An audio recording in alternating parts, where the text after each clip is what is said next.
cheesy music is over. I'm with Amanda Achtman today. She's well. Tell me a little bit about yourself, if you don't mind. Sure. I am completely dedicated to preventing euthanasia and encouraging hope across Canada and now really around the world, because Canada has become a cautionary tale of, I think, the path not to go down. We're now in a situation where 1 in 20 deaths in Canada is a euthanasia death. And as some have commented, this has gone from an exceptional practice to something rather routine. And literally every single day, I hear stories from people whose loved ones, friends, neighbors are contemplating euthanasia or who have chosen it. And so I think this is changing not only how we die, but really how we live, how we accompany one another, how what it means to be human fundamentally. And that's what brings me to this topic with such vigor and interest and really a sense of moral urgency. Yeah, MAiD, MAiD. It's infamous. It's world renowned by now, probably. MAiD in Canada, medical assisted assistance in dying. That's the acronym, right? Yep. Boy, oh boy. Well, before we get into that too deeply, why don't you tell me a little bit about how about this? I will share the screen and show your website and these little videos you do there. Right here. No, not that one. A warning. Oh, dying to meet you. Sorry, dying to meet you. Here it is. I got a lot of tabs ready for us on this topic. Oh my goodness. Okay, 1 sec. Close that. There it is. This is your website right here. Dying to meet you. Suffering, death, meaning, and hope. Okay, yeah. Oof. This is a tough issue. The process of dying. We all have to go through it, don't we, Amanda? Yeah, what inspired me to start this initiative was actually in large part working on Parliament Hill at the time while the Liberal government was contemplating expanding euthanasia to even more Canadians. Fewer than 5 years after euthanasia had been legalized and before the mandatory statutory review, the government was already talking about eroding the safeguards that had initially been deemed essential and talking about expanding euthanasia to people who were not imminently dying, which happened through so-called Track 2 MAiD. So those who are not imminently dying can ask to be euthanized, which specifically devalues persons with disabilities. And at the same time, on the grounds of equality, some were arguing that euthanasia should also be expanded to those who are suffering with mental health challenges. And this also passed at the same time in March 2021. However, there was a clause that said that this portion of the law would not take effect until 2 years later. And thank goodness, this mental illness as a sole condition euthanasia has been staved off for now. However, it's goofy to compartmentalize the human person into physically and mentally well or unwell, because we are one. We are body and soul, body and mind, however you want to think about it. You can't just compartmentalize. But what this law really does is it says that if you're in a wheelchair and struggling with your mental health, then you can ask for euthanasia and be approved. But if you're only depressed and you don't use a wheelchair, then you can't.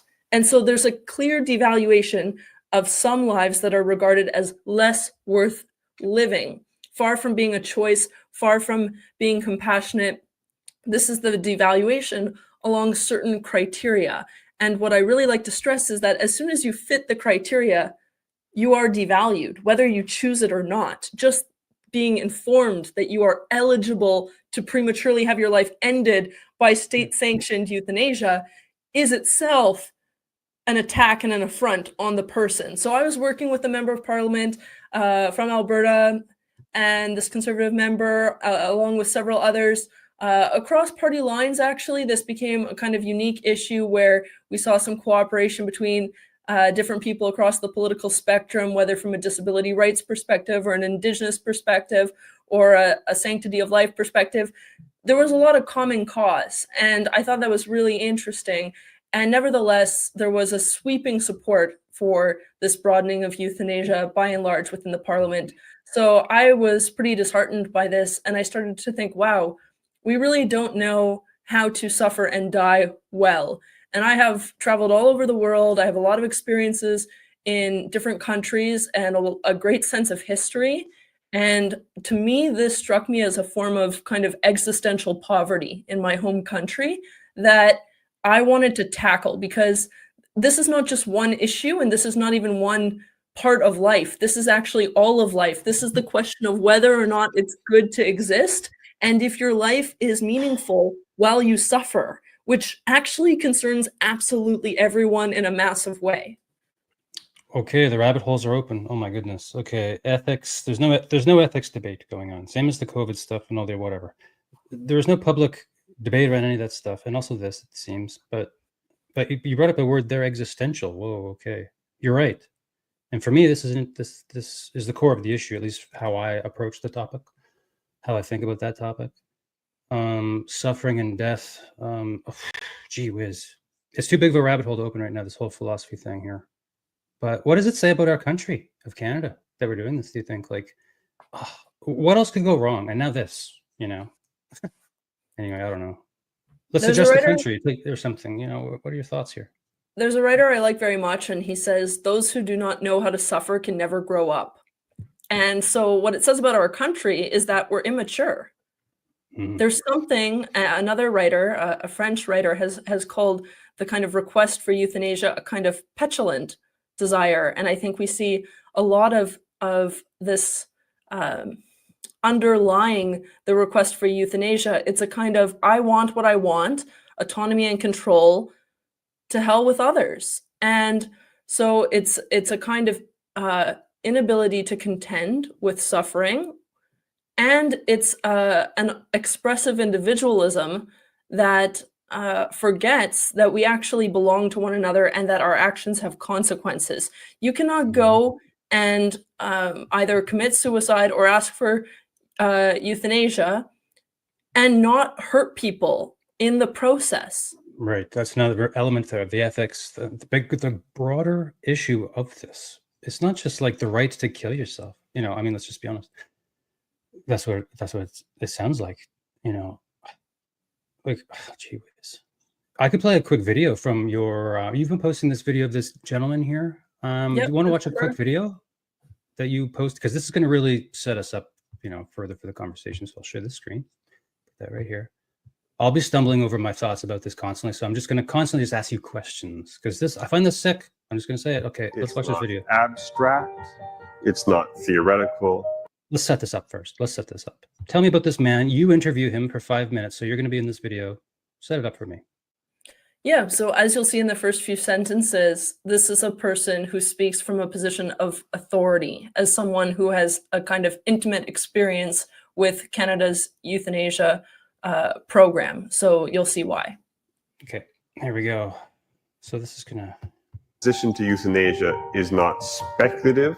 It's not abstract. It's not theoretical. It is experiential, because I watched doctors kill my father in front of my family on a family member's birthday.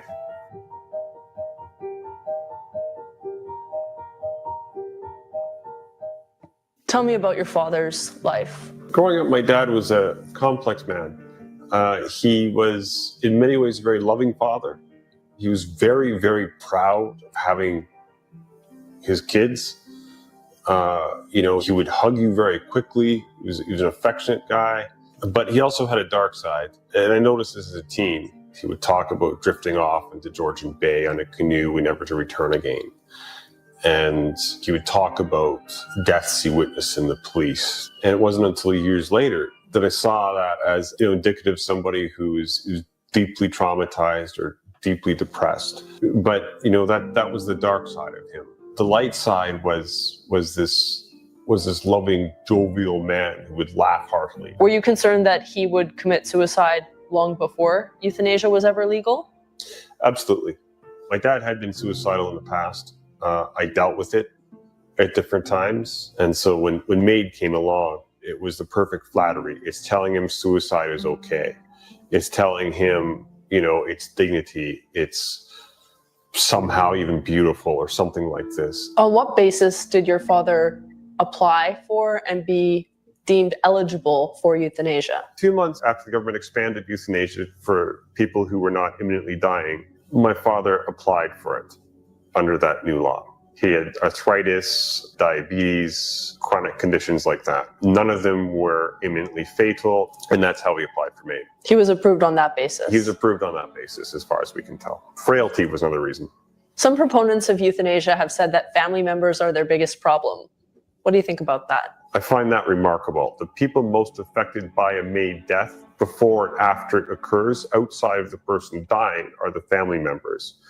We're the ones who have to live with the grief, the anticipation of the upcoming death, the questions, especially if there's doubt about the qualifying illness, if we weren't consulted, but also there is no legal requirement for the assessors to reach out to family members. In our case, we weren't contacted about my father's MAiD until 2 days before he died. Did the news of your father's impending death by euthanasia come as a shock? It shocked us that he applied, and then it shocked us again because he was killed halfway through the 90-day assessment period for people whose deaths aren't reasonably foreseeable. It was a Wednesday. We got a call from his provider. A provider is the term they use for the person who administers the lethal injection, and that person is also an assessor. In this case, it was a doctor, and said that essentially that your dad's scheduled to die on Friday, and if you want to see him before he dies, you have 2 days to get here. So you have to move quickly. I pushed for a last-minute psychiatric assessment, and then after he died, I managed to get a copy. It's one of the few documents I have about his MAiD, is a slightly redacted copy of his psychiatric assessment, and it's full of errors. Claims he wasn't suicidal, and he had this whole history of suicidality. It states that he didn't think he was depressed, and yet on the list of medications, it lists antidepressants. Did you hope until the last moment that you might be able to change his mind? Absolutely. You know, I tried to explain to him that he couldn't kill himself on a family member's birthday, that was wrong. I tried a soft touch. I tried a hard touch. Now, tell me about the day of and being in the room. I mean, that was the worst day of my life. That day and those moments in that room, there's nothing. I've been through some things in my life, and there's absolutely nothing that compares to it. We were lost. All of us are trying to make sense of a situation that defies sense. The provider was sitting beside me, like on a couch, right next to me, injecting very large syringes of propofol, which looks like milk, and other drugs into my father and taking his life. His head flopped down on his bed when he went unconscious. He was propped up. A few seconds before, he'd been animated, and then he was a corpse. Christopher, what gives you the strength to speak out and share your story on this? I can't not. You know, sometimes things happen to you in your life, and you're compelled to speak out. How can we be there for each other in the midst of a euthanasia society? I think we have to find each other. We can share our experiences, we can share our emotions, find support groups. I have had no trouble in the suicide group I belong to. You'll be accepted there. People recognize MAiD as suicide. I've shared my story because it's been a help to me to share it. And it might be help to you to share your story too. Please feel free to share this video with other people. You never know how your story or my story might be a help to somebody else. Okay, that's the video. So anybody could go follow you on Twitter also. There's your page, Amanda Achtman, at Amanda Achtman. Okay. So I'll stop that share. Gee whiz. Let's talk about this argument for MAiD, which is that it's my right. You know, I'm feeling a little under the weather, Amanda. It's my right to go have a doctor kill me. Am I using the correct terms here even? Is this what's happening? Is this murder or what?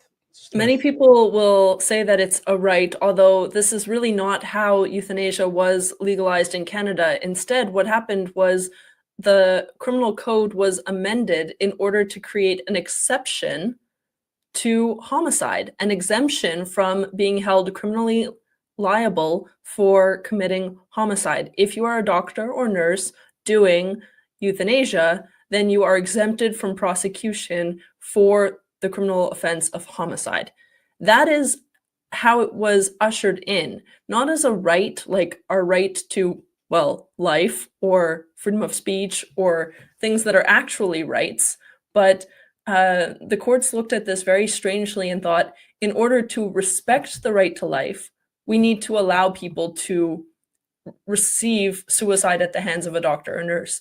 The rationale is so twisted, but the underlying view was that if we don't allow people the ability to schedule their deaths at their appointed date of choice, then they may commit suicide earlier, and that would be unfair to them, because then they have less life than they would have had otherwise. But of course, prematurely ending life through euthanasia is also a premature ending to a person's life. Now, there's so many problems with euthanasia, it's hard to enumerate them all, but I think one that Christopher highlights so meaningfully in that video is how we are seeing an actual phenomenon, and this is not a singular case. It's an example of it, but I have heard many others of what is essentially revenge suicide, where a date is chosen specifically to hurt and to wound those who are left behind, choosing the date of death on a particular anniversary, on a date that will exceptionally, especially hurt someone. That is egregious. And yet many doctors and nurses would look away and say, if the person chooses, that's their prerogative. And we're also hearing, and this was partly the case in Christopher's story, which he's talked about in other places, that his father also partly chose the date based on the so-called provider's availability. And sometimes people do not even want to renege on their euthanasia request because the doctor or nurse is already committed and they don't want to let the person down.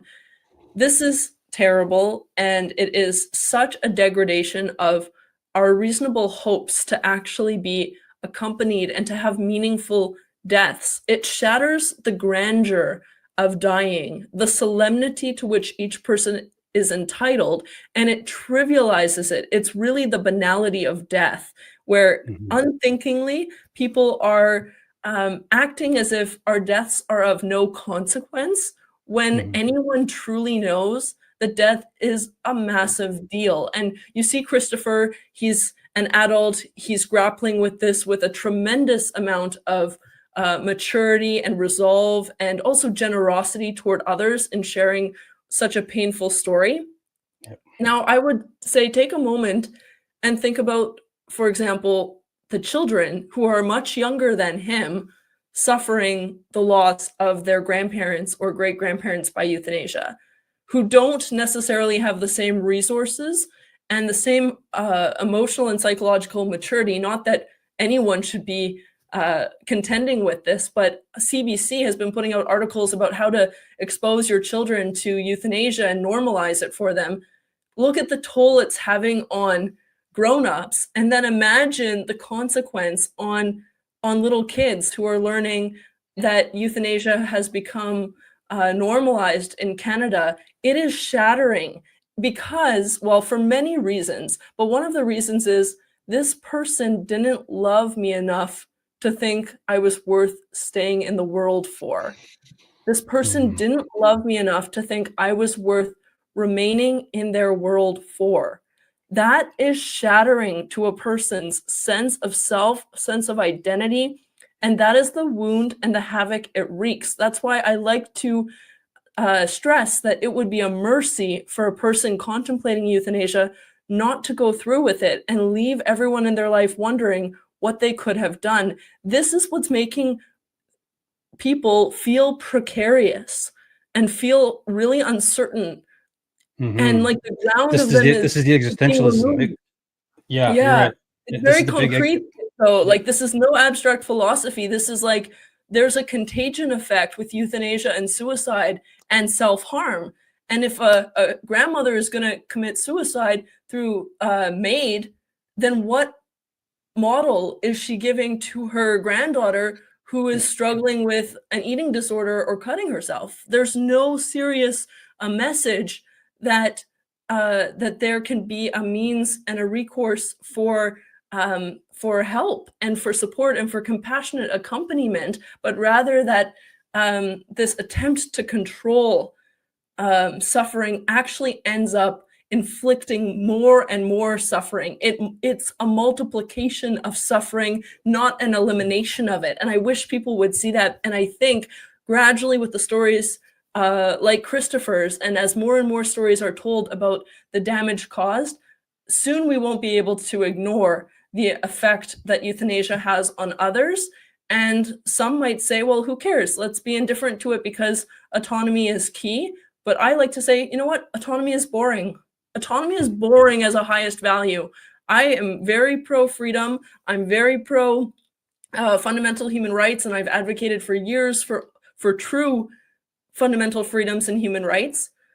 But the idea that the paramount value is that you can decide to leave the world through a state-sponsored suicide, just show your health card and a government doctor or nurse. This is not liberty. This is not even libertarian. Sometimes I get into debates with libertarians who would say, well, it's a person's choice. This is so entrenched in our socialist, statist culture that I don't know how anyone could look at it as an example of liberty, especially when people are lacking so many of the basic resources and supports that they need to live. This is a far cry from being an actual expression of freedom. This is an expression of despair, of despondency, and it cannot be seen reasonably by anything other than a massive cry for help. Yeah, cowardice. I just jotted down a note there, cowardice, a little bit, and I don't know if that's a good word to these poor people, but they're afraid of pain. They're afraid of, the cancer is going to eat you away. This is the big argument they have, which is kind of a valid one. But as you can see, what you're doing, like, yeah, we're stripping away this blunt idea that it's my right to do it. People say that about abortion too, and all this other stuff. It's my right, whatever. What about our rights? I didn't take the COVID vaccine. I lost all my rights. So there's a bioethics question here, man, somewhere. And all of these things need to be discussed, like we're doing today, to tease it out. Because it's not that simple. And I want to add one more comment goodness. about the video, because this was just today before getting on this that I saw someone comment beneath Christopher's video, and this person said, "I would ask for MAiD while I'm well." I saw that, yeah. And this is kind of next level. But what the argument is why wait until you're suffering and in excruciating pain? And all of the reasons the euthanasia proponents said that euthanasia would be for, this person is saying, I don't want to be remembered as being weak or needy or dependent or vulnerable. And I really want to stress that you cannot say that and not consequentially denigrate everyone who lives their life in vulnerability anyway. You are condemning everyone who has a particular vulnerability of any kind to a kind of irrelevance and a kind of precarious existence of why do they even belong in the world if you're saying, I wouldn't want to live that way because of how others see me. That's where it goes to show that this is a self-esteem crisis of kind of epic proportions where we're talking about suffering or excruciating pain or agony. We're talking about, I don't want to be seen this way. And I think euthanasia is kind of a consequence a little bit of our social media driven society, where it's like, I like to say that if your whole life has been a reel, R-E-E-L, then your death might not be real, R-E-A-L, because there's so much filtering and so much posturing that people think I have no place in the world if I can't perform, if I'm not filtered through a lens of perfection and all of this. And so again, like, this touches on so many issues of identity, of belonging, of community, of relationship. That's partly why the issue is so interesting to me, because I think it concerns every generation, all walks of life. These are very deep questions. If you have the insecurity that you belong in the world if you get cancer, then a cancer diagnosis is terrifying. And how are you going to face it, honestly? But if you grow up in Canada and you do the Terry Fox run every year, and Terry Fox is a Canadian hero, and yes, he died young, and yes, he suffered quite a heck of a lot. To date, more than $80 million, I think was last I saw, has been raised in his name for cancer research. Now, when people get diagnosed with the same cancer he had, they usually don't need to have an amputation. Like, there are real improvements. Well, we don't improve, we don't develop medically and scientifically if instead we concede and capitulate to disease and just kill people. So it's not like you primarily have a responsible for the sake of science or something to go on living, but we do only improve things when we have people who motivate us to get engaged in life and take care of things. Like, so often I work with doctors and medical students and stuff, and you hear their stories of what led them to go into that. Sibling with a disability, childhood cancer diagnosis, parent who got ALS. Everyone has a story of how suffering calls them out of themselves to a life of service, hopefully. And I think we got to pay attention to that, because we can have two responses. We can shut down and we can say that I don't want to suffer. That's a basis for exclusion from the human community. I'm out. Or we can say that suffering bespeaks a mission and a responsibility. And that's where the maturity comes in. Now, I understand why people who have no one, or whose family and community sends the message that once you reach this threshold, life is not worth living. If that's who you have around you, no wonder you despair. So honestly, my heart breaks for the lack of community, the lack of protection that we are failing to give people that would be a robust enough. That's the safeguard. That's the only safeguard that counts, is whether people love you enough to say, I'm involved in your life and I love you too much to see you end your life prematurely. I like to stress that I'm not surprised that people, especially with disabilities, extreme poverty, mental health issues, experience suicidal ideation. That is reasonable and that is not a fault. However, what's unreasonable and what is a fault is the response of others, because when someone is weak, the one who is strong exists to help the weak. And I'm seeing a lot. I was just at some big conferences about kind of the future of politics and different kind of animating worldviews.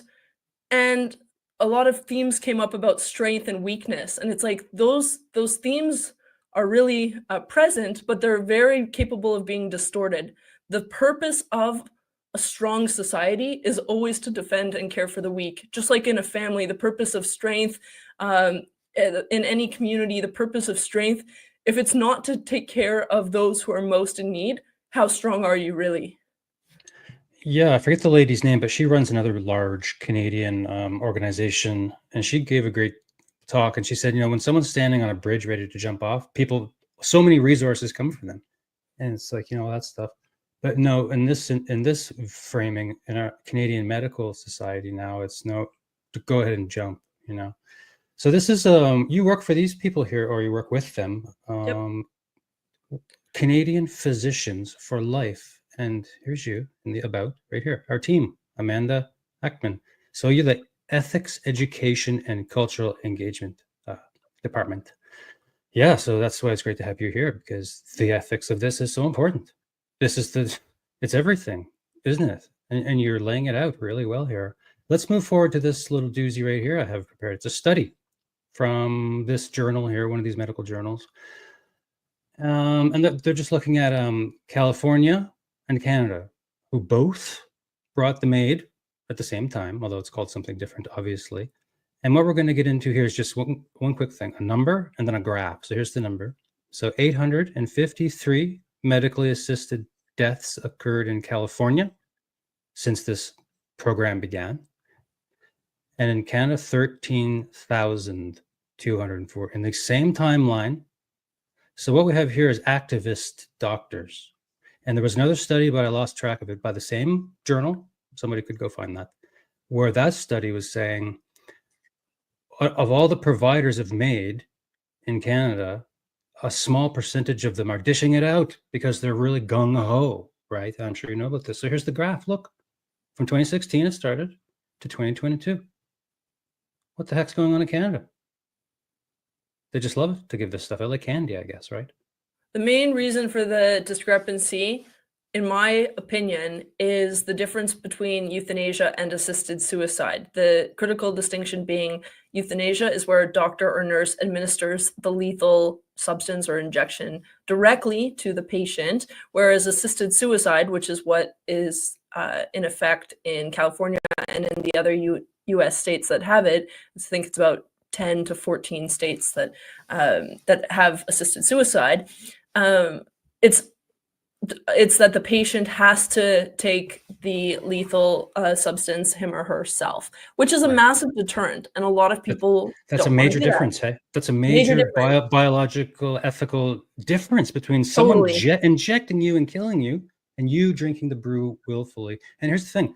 My wife's a nurse, and last week, 6 nurses went into the room to witness the MAiD being administered because they wanted to see it so bad. She said they were giddy because they had never seen it before here in Nova Scotia at a small hospital.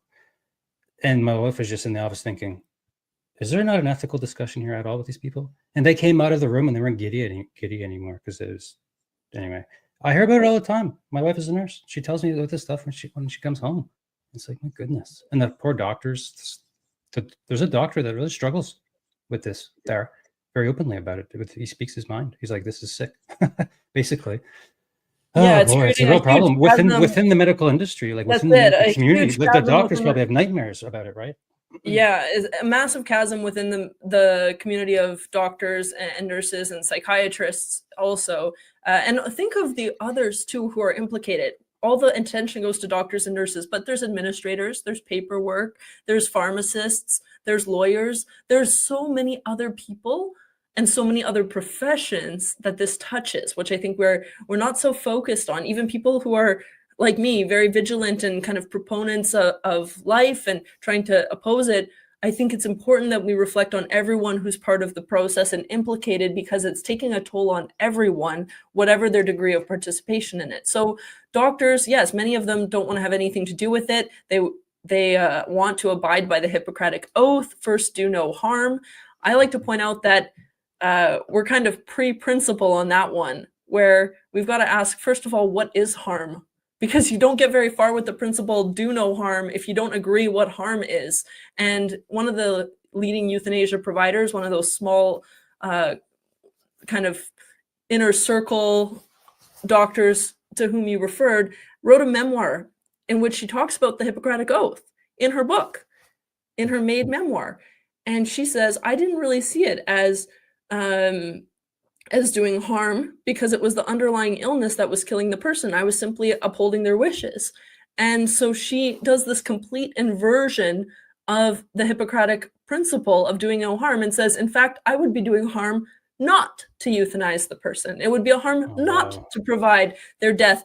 That is the degree of inversion of moral principles. And so this is where I really say, yeah, if you think that the Hippocratic Oath of doing no harm is a given, it's not, because we have a complete disagreement in our society about what is help and what is harm.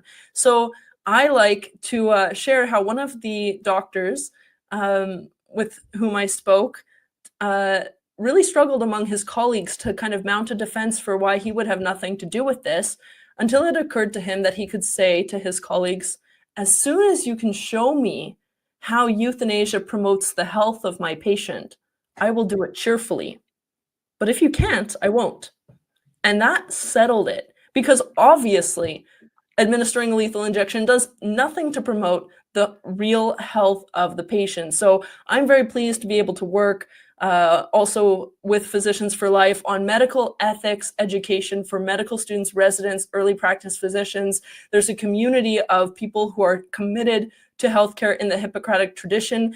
People can go to these Socratic discussions and study the humanities, things they're not going to read in medical school, memoir, political science, literature, disability rights scholarship, in a sort of intellectual retreat for 2.5 days. And so we run these bioethics symposia, and many people say this is transformative, this is a turning point. They also get a community of practitioners from across Canada who believe in promoting life and health, not death, and destroying the person prematurely through euthanasia or any other life-ending practices. And so that's a real joy to be a part of. And there are also, through Physicians for Life, the opportunity for people to get an ethics consult. So if they're struggling, if they're in that environment, maybe they're like the nurse you described who's called in, maybe the seventh nurse who's been invited in to watch the euthanasia death and doesn't want to do it, well, they might need an ethics consult to be able to say, this is a moral red line and I will not. Well, there's an hour of free kind of legal help about managing issues of conscientious objection. So these things are really important, and it's absolutely crucial that we have a foil to the euthanasia kind of dominant. Well, it's not so dominant, like it's prevalent, but it's still not the majority by any means. But we need a foil and a counterpoint that's very bold and that's very confident in the conviction that the way of medicine is to heal. And even when you cannot cure, you can always care. And euthanasia represents abandonment, not autonomy. I think a request for euthanasia is always the expression not of the desire to die, but of a disappointment. And it is much easier to say, oh, the person wants to die.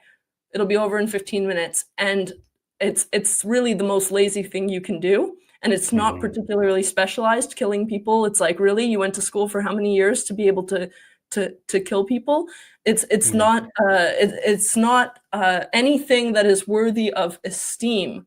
And doctors do deserve our esteem for the real doctors and nurses and real healthcare practitioners deserve to be in a position of reverence from those who recognize all of the specialization and the training and the, like, of course, but what a rupture it's doing to the doctor-patient relationship when there are some who would suggest, even the suggestion that a doctor or nurse would kill you already kills the person. Imagine it. You are at your most vulnerable, you're completely at the mercy of the care team, and all it takes is one to say, well, have you thought about MAiD? In order for your whole sense of confidence to deflate and for you to wonder, are they going to take care of me, or are they already thinking about who's going to be in this bed after me? So yeah, and there might have been some mistakes or some funny paperwork, a little mismanagement here and there, and somebody could. I was in the hospital. I told you I had a little thing that happened to me recently, and I was in the hospital for 5 days, and just a month ago. They were coming in the middle of the night. Oh, time to take your blood or whatever. Take your pills. You know, there's always someone coming into my room to do something. I had a stroke. Okay, it's a pretty serious event. So they did a lot of tests. They were coming in, poking me all the time. I had like 4 holes in my body, two in each arm by the end. And what if someone mistaken the paperwork? I mean, you know, these are issues too, right? Somewhere here, the slippery slope, right? Into, well, I mean, we agreed not to go into history because anybody can already probably sense the echoes of history here. Whenever life is discarded, dismissed, and discounted, we're in trouble. Whatever stage of life, whatever the rationale is. And the thing with euthanasia is it can't remain limited, because if it's seen as a good thing, why should we limit it? Honestly, if euthanasia is a compassionate means of alleviating suffering, why wouldn't we allow it for children? It doesn't make any sense. So we need to clarify, is this a good or is this an evil? And it can't be like half good, half evil. No. This is, we're talking about a matter of life and death. And so this is really a big deal that we get it right.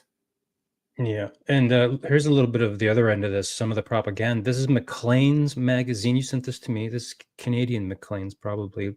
This is let's talk about this maybe a little and get towards our little wrap up. But the government and the media, they're actively pushing this in some sense also, which is the sickest part of all of it. So this is an actress here, a Canadian actress. Anybody can go find this for themselves. Maclean's magazine. They're suing the government is the headline here. They're suing the government for the right to die. The ethics are muddy. The country is divided, and the world is watching Canada's next move inside the crusade for psychiatric MAiD. Now this headline. This headline in itself is so dark. What do you think? Scroll down to the first sentence of this article. Okay, there's her name there. That's the actress. Claire Brousseau first fantasized about dying when she was in kindergarten.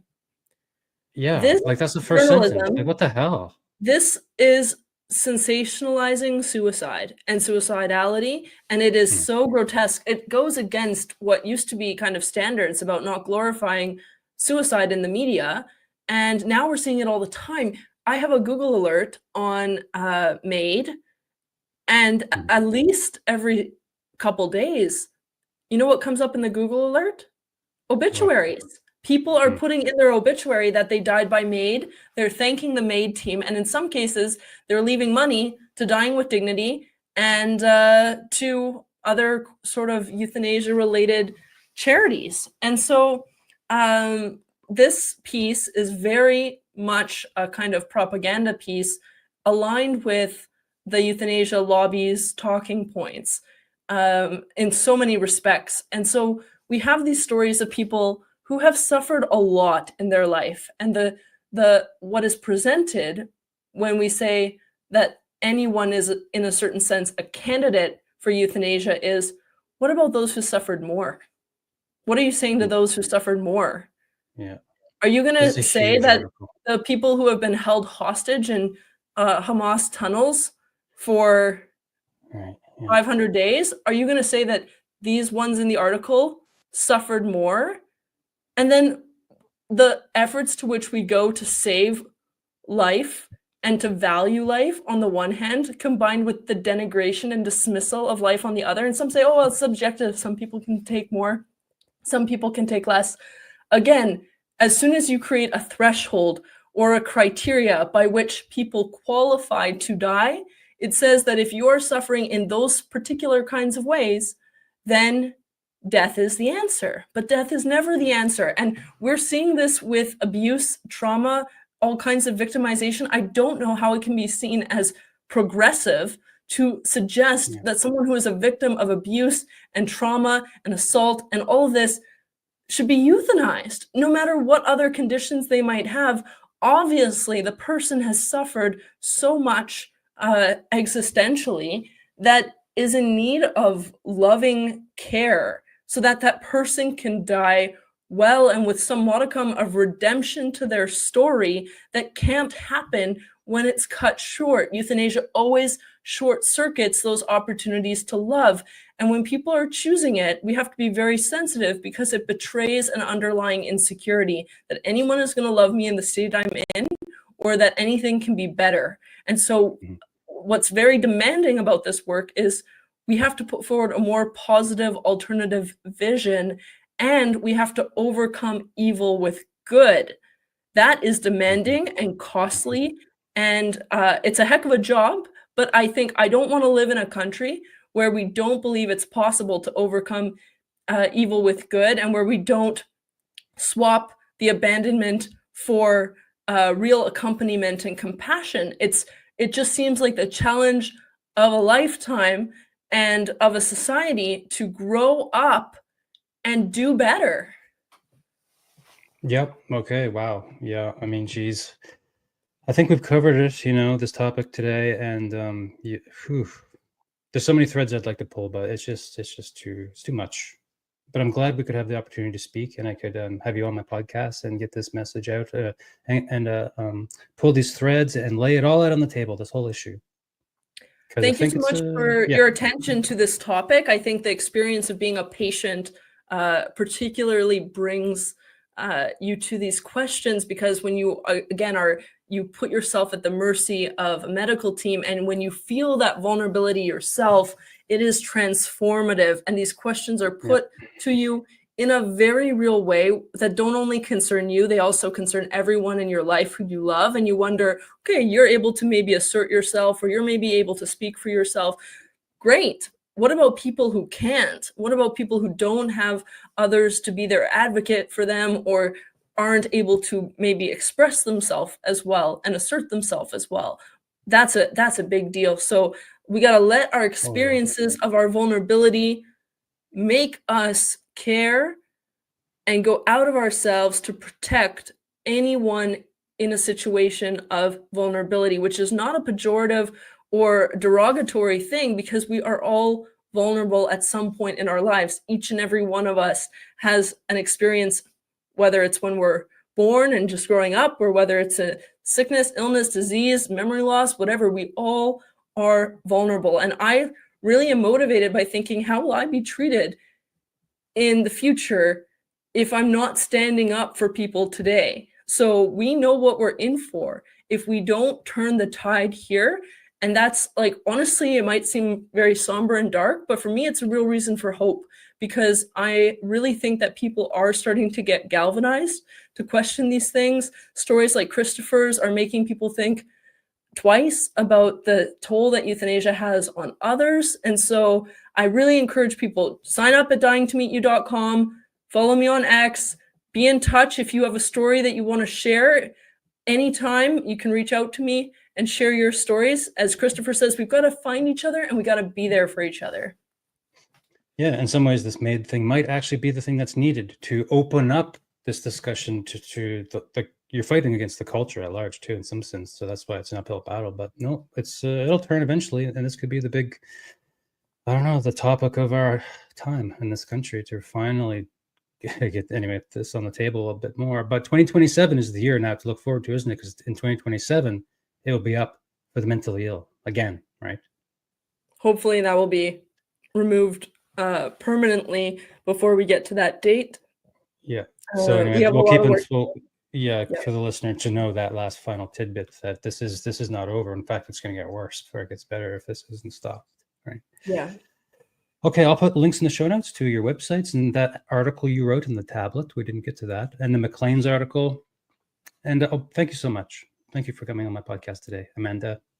Thanks for having me, David. Take care. Okay, have a great day. You too. Bye-bye.